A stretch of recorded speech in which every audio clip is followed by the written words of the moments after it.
de la radio et télévision Tambara, vous pouvez désormais suivre votre chaîne de télévision préférée Tambara sur le satellite Badrsat 7, angle 26 degrés Est, fréquence 11010, polarisation verticale, symbole 27500.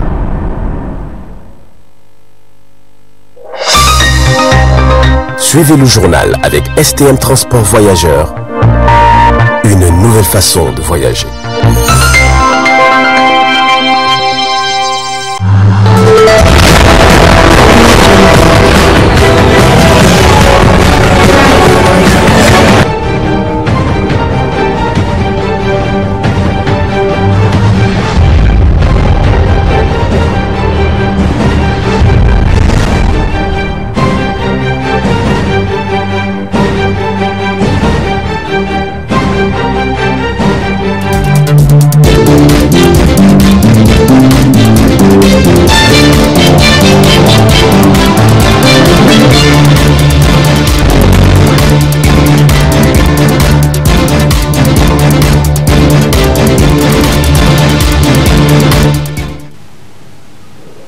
Mesdames et messieurs, bonsoir et veuillez nous excuser pour ce retard indépendant de notre volonté sur cette nouvelle page d'actualité du vendredi 6 janvier 2023 sur le miroir de la femme. Cela dit, cérémonie de présentation de vœux de nouvel an au Premier ministre chef du gouvernement Oumoudou Mamadou par les collaborateurs. C'était cet après-midi au cabinet du Premier ministre en présence de notre équipe Aïssa Adamou sur les images de Ibrahim Kantama.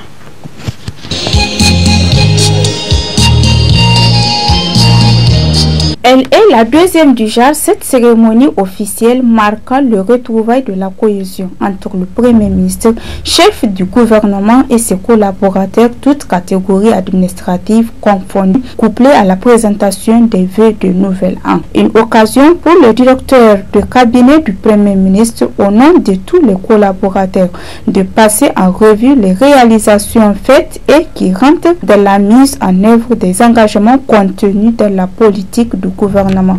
L'année qui s'est achevée a été marquée par d'intenses activités au niveau du cabinet du Premier ministre. Au titre des activités menées, je citerai, sans être exhaustif, l'amélioration des conditions de vie et de travail des conseillers, la mise en œuvre du plan de soutien et du plan d'urgence pour assister 4 millions de personnes vulnérables, la gestion des problématiques des inondations et de la mendicité. À ce fait, un plan d'action de gestion de la crue du fleuve, des cours et points d'eau a été élaboré, dont l'atelier de validation a été lancé ce matin même, et une stratégie d'éradication de la mendicité est en cours d'élaboration pour mettre fin à ces phénomènes préjudiciables à l'image de notre pays dans la sous-région. C'est un honneur pour l'ensemble de vos collaborateurs de travailler à vos côtés.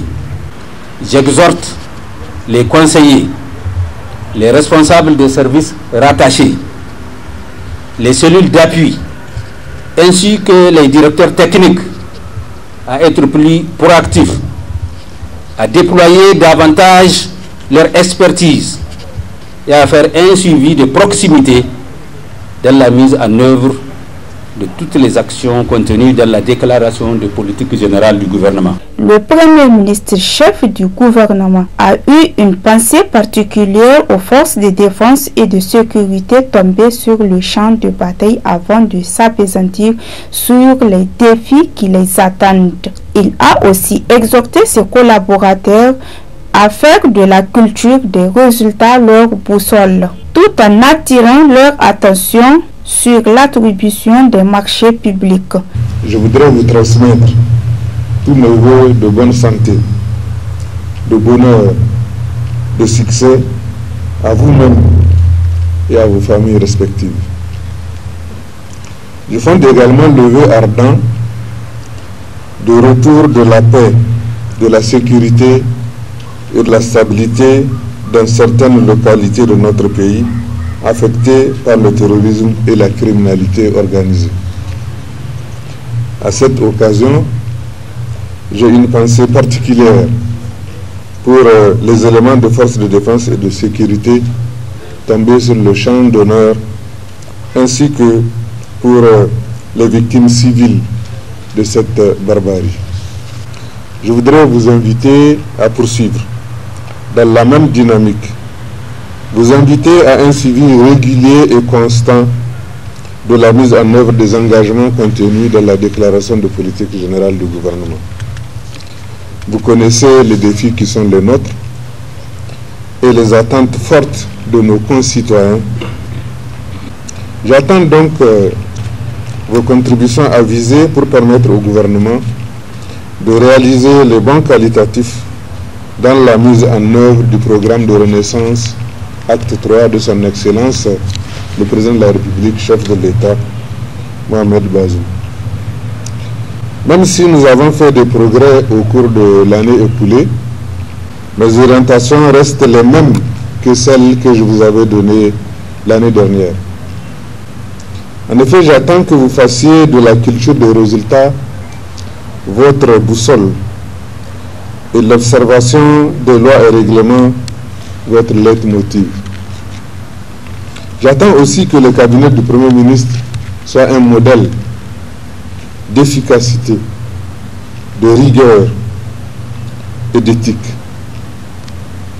C'est ainsi que nous pourrons motiver les autres, créer l'émulation au niveau de l'ensemble de notre administration, que ce soit le niveau central ou le niveau décentralisé. Je voudrais particulièrement insister sur le respect des procédures de passation des marchés publics et la consommation des crédits mis à notre disposition. À noter que cette cérémonie officielle était un moment de retrouvailles et de contact direct entre le Premier ministre, chef du gouvernement, et ses collaborateurs. Les vœux de santé, de longévité, de succès et surtout de paix pour le pays étaient le souhait des collaborateurs.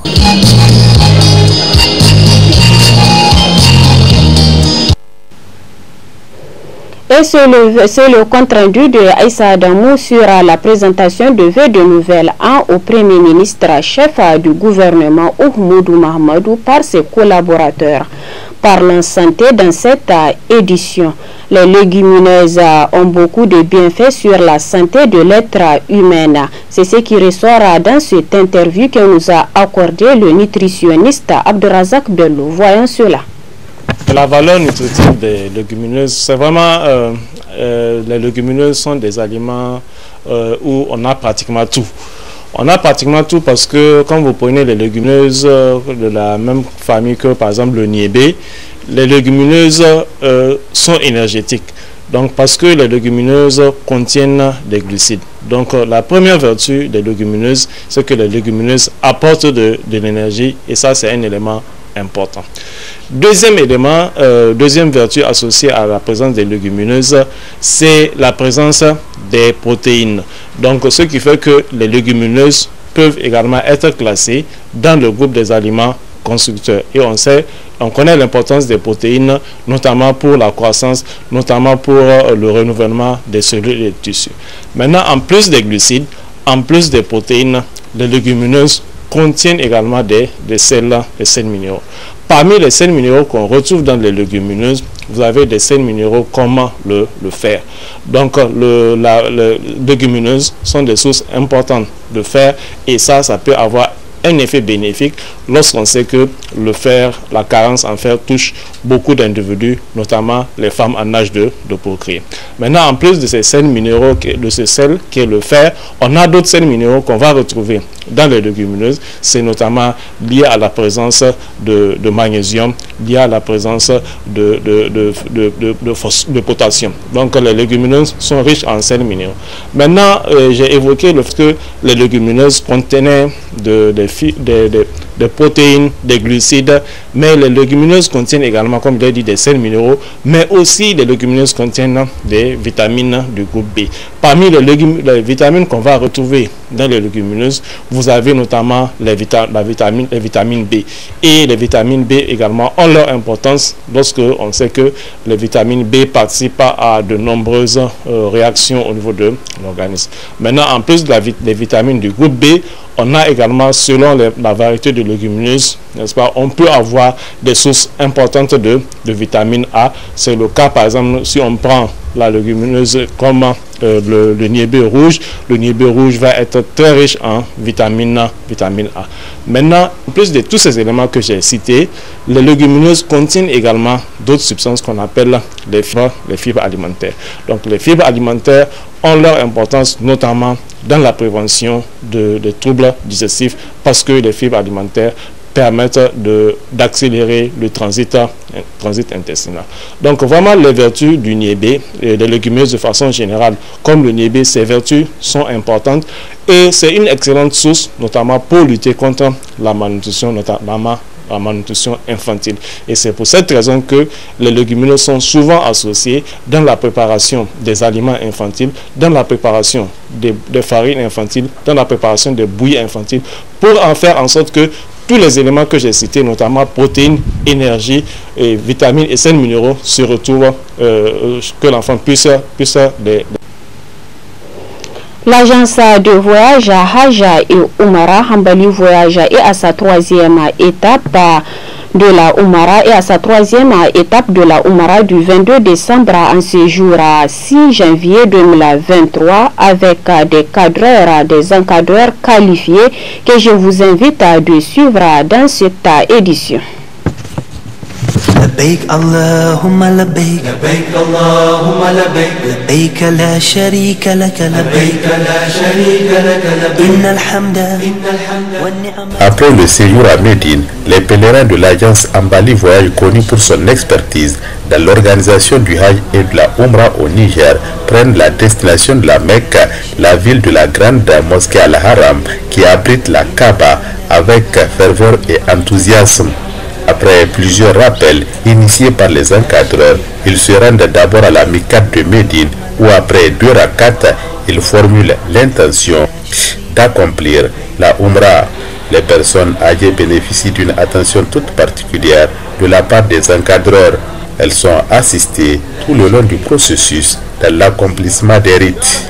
Vêtus du Hiram, les 2 rakats effectués, l'intention formulée, les pèlerins prennent la destination de la Mecque à quelques 450 km de Médine en entonnant des invocations recommandées.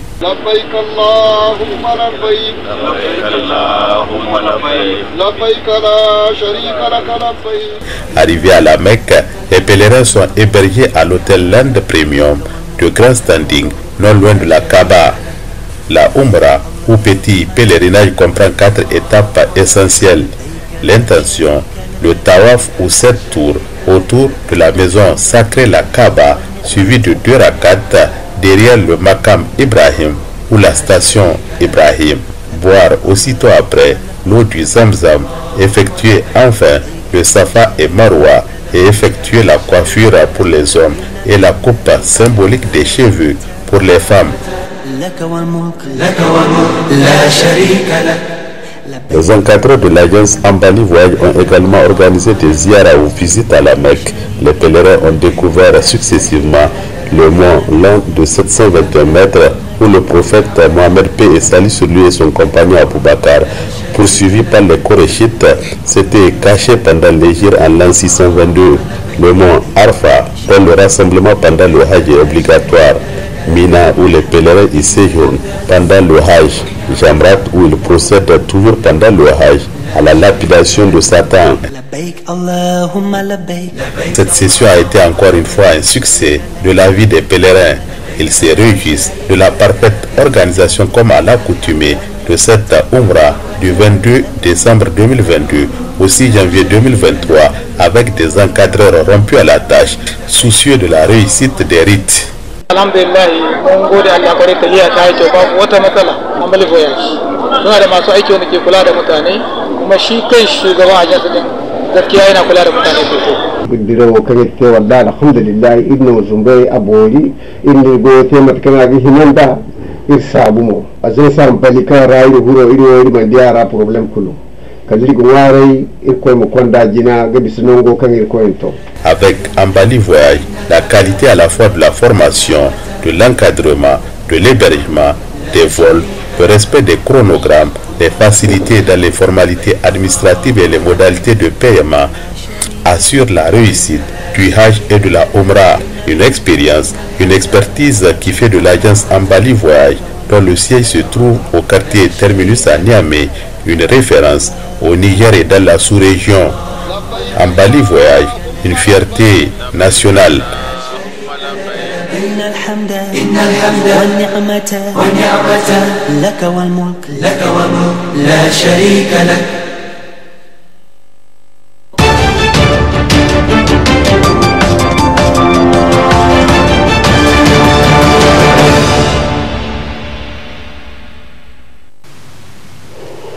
Les derniers tirailleurs sénégalais pourront rentrer dans les pays d'origine tout en percevant les pensions que la France leur verse.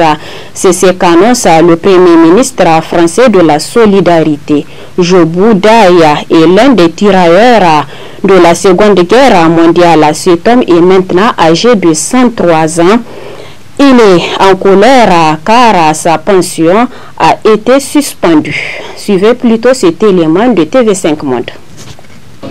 Ils sont encore une dizaine au Sénégal, les derniers tirailleurs, ceux qui ont combattu dans les rangs de l'armée française avant l'indépendance du pays.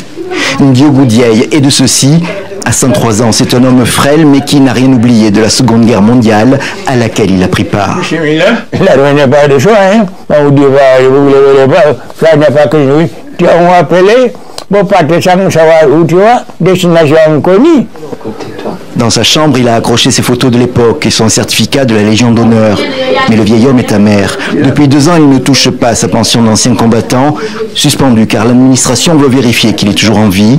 Elle devrait être rétablie, mais en attendant, il est pris en charge par ses enfants et se sent trahi par la France. Demba Sao l'a rejoint pour témoigner. C'est aussi un ancien combattant. Il a 86 ans. Lui aussi porte des médailles et il n'est pas plus tendre sur le manque de reconnaissance de l'ancienne puissance coloniale. Il te prend de force des fois, il te prend engagé volontaire. Tu pars. Il n'y a pas de visa, il n'y a rien, tu pars. Parce que c'est dans leur intérêt. Actuellement, tu vas aller en France. Mieux, la croix et la bannière. Bon, il faut les papiers, il faut ça, il faut ça, il faut ça. On ne peut pas. Tout ce qu'on a fait avec ces messieurs, on mérite plus. Mais,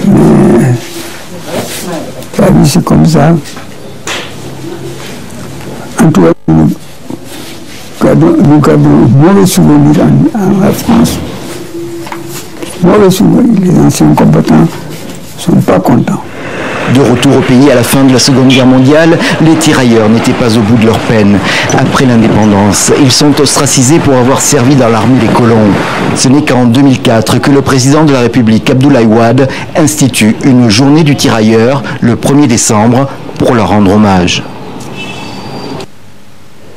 Le sport est bon pour la santé et c'est le cas également de certains portefeuilles de parieurs. Nombreux Africains s'adonnent aux paris sportifs, une pratique qui comporte des risques auxquels certaines autorités africaines tentent de remédier. Voyons cela dans ce reportage de TV5 Monde. Dans cette rue de Lagos, la petite boutique bleue s'est fondue dans le décor des magasins préférés des Nigérians. À l'intérieur, des places assises et des ordinateurs de qualité. Le service doit être parfait pour le client. L'essor des paris sportifs a dopé les revenus de son propriétaire qui se rémunère par une commission hebdomadaire sur les sommes jouées. Un de mes amis m'a présenté le secteur des paris. Il m'a appelé et m'a dit « Allez, investis là-dedans ». Je lui ai dit « Mais je n'y connais rien ». Il a dit « Non, non, c'est juste normal la façon dont nous jouons. Et nous recevons notre commission tous les lundis ». Alors j'ai dit « D'accord ». Je l'ai dit à mon père et mon père a dit « Ok, essayons ». Et nous l'avons fait. Depuis, j'en suis à ma 8e boutique. De Lagos à Soweto, il n'y a qu'un pas, surtout quand la grande majorité des matchs sur lesquels parier se jouent en Europe ou lors de grands événements comme la Coupe du Monde. Les sites de paris font des affaires partout dans le monde et l'Afrique n'y échappe pas. Ici, la salle ressemble à un hall de gare et les clients s'y pressent, poussés par l'appât du gain dans un contexte économique favorable pour le jeu. Quand je joue, je suis très reconnaissant de tout ce que je reçois de mes gains. Que ce soit 11 $ américains ou 8 $ américains, c'est très bien. Il n'y a pas de travail dans la commune et personne ne vous donnera d'argent. Acceptez tout montant que vous recevez et vous pourrez payer les dépenses du quotidien. Ce sont souvent les gagnants qui acceptent de parler. Mais combien de gens perdent de l'argent? Il est très difficile d'obtenir des chiffres, peu d'études sont menées. En Afrique du Sud, il est estimé qu'un tiers des adultes jouent. Les revenus des plateformes ont largement augmenté ces dernières années. Les revenus sont mesurés par les sommes totales pariées, moins l'argent reversé aux gagnants. Ils ont augmenté de 50% par rapport à ce qu'ils étaient avant le confinement. Les problèmes économiques dus au Covid-19 ont permis aux paris sportifs d'être alléchants. Si les sites internet se développent partout, c'est qu'ils y gagnent. Pour les parieurs, c'est une autre histoire. Vous ne devriez pas venir dans un magasin de paris si vous êtes stressé d'utiliser vos derniers sous pour parier. Car si vous ne gagnez pas, vous vous effondrerez. Les gens s'effondrent ici dans le magasin et nous ne savons jamais si c'est dû à la faim ou à d'autres conditions. Nous avons vu beaucoup de gens qui se sont effondrés ici. En Ouganda, une commission parlementaire a proposé d'interdire les paris en journée. Le Kenya a annulé des licences à des sociétés pour soupçons d'évasion fiscale et a ajouté des taxes sur les revenus des parieurs. Une des solutions pour éviter de nourrir les fantasmes de l'argent trop facile.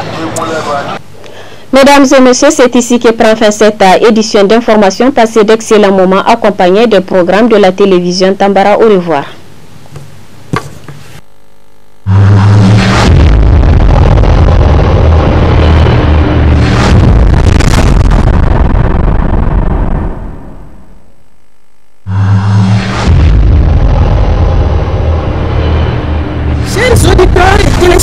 De la radio et télévision Tambara, vous pouvez désormais suivre votre chaîne de télévision préférée Tambara sur le satellite BadrSat 7, angle 26 degrés Est, fréquence 11010, polarisation verticale, symbole 27500.